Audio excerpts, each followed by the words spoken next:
ಸೆಡ್ಡಿನಲ್ಲಿ ವಿದ್ಯುತ್ ಅವಘಡ ಸಂಭವಿಸಿ ಮಾಲೀಕ ಸೇರಿ 45 ಕುರಿ ಮೇಕೆಗಳು ಸಜೀವ ದಹನ. ಬೀದರ್ ಜಿಲ್ಲೆಯ ಔರಾದ್ ತಾಲೂಕಿನ ಬೋರಾಳ ಗ್ರಾಮದಲ್ಲಿ ಘಟನೆ.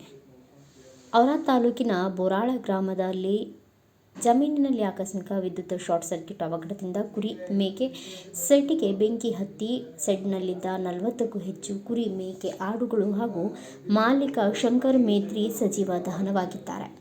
ನಿತ್ಯ ಕಾಯಕದೊಂದಿಗೆ ಕುರಿಗಳನ್ನು ಮೇಯಿಸಿಕೊಂಡು ಬಂದು ರೂಢಿಯಂತೆ ಕುರಿ ಮೇಕೆಗಳನ್ನು ಕುರಿ ಸೆಡ್ನಲ್ಲಿ ಸಂಜೆ 7 ಗಂಟೆ ಸುಮಾರಿಗೆ ಹಾಕಿ ತಾನು ಸಹ ಒಳಗಡೆ ಮಲಗಿಕೊಂಡಿದ್ದರು. ಇದೇ ಸಂದರ್ಭದಲ್ಲಿ ಆಕಸ್ಮಿಕವಾಗಿ ವಿದ್ಯುತ್ ಶಾರ್ಟ್ ಸರ್ಕ್ಯೂಟ್ನಿಂದ ಅಗ್ನಿ ಅವಘಡ ಕಾಣಿಸಿಕೊಂಡು ಏಕಾಏಕಿ ಬೆಂಕಿ ಹರಡಿ ಇಡೀ ಶೆಡ್ಗೆ ಬೆಂಕಿ ಆವರಿಸಿತ್ತು. ಈ ಸಂದರ್ಭದಲ್ಲಿ ಕುರಿ ಮಾಲೀಕ ಶಂಕರ್ ಮೇತ್ರಿ ತನ್ನ ಪ್ರಾಣದ ಹಂಗು ತೊರೆದು ದಿಗ್ಭ್ರಮೆಗೊಂಡು ಒಳಗಿದ್ದ ಕುರಿ ಮೇಕೆಗಳನ್ನು ರಕ್ಷಿಸಲು ಹೋಗಿ ಕುರಿ ಮೇಕೆಗಳ ಸಹಿತ ಮಾಲೀಕ ಪ್ರಾಣ ಬೆಂಕಿಯಲ್ಲಿ ಕಳೆದುಕೊಂಡಿರುವ ಘಟನೆ ಬೋರಾಳ್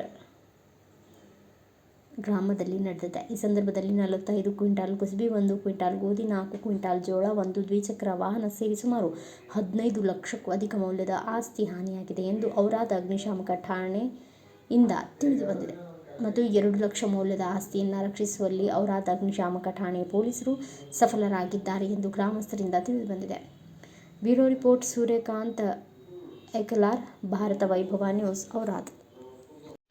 Thanks for watching. Read, discuss and debate with editor Dr. Yan Prashant Rao. Wanted reporters in print, digital and visual media for Bharat Vaibhav Daily Newspaper, BV News 5 Channel and BV Fast Web News from all the talukas of Karnataka, Goa and Maharashtra. If interested, send your resume to 9019229369.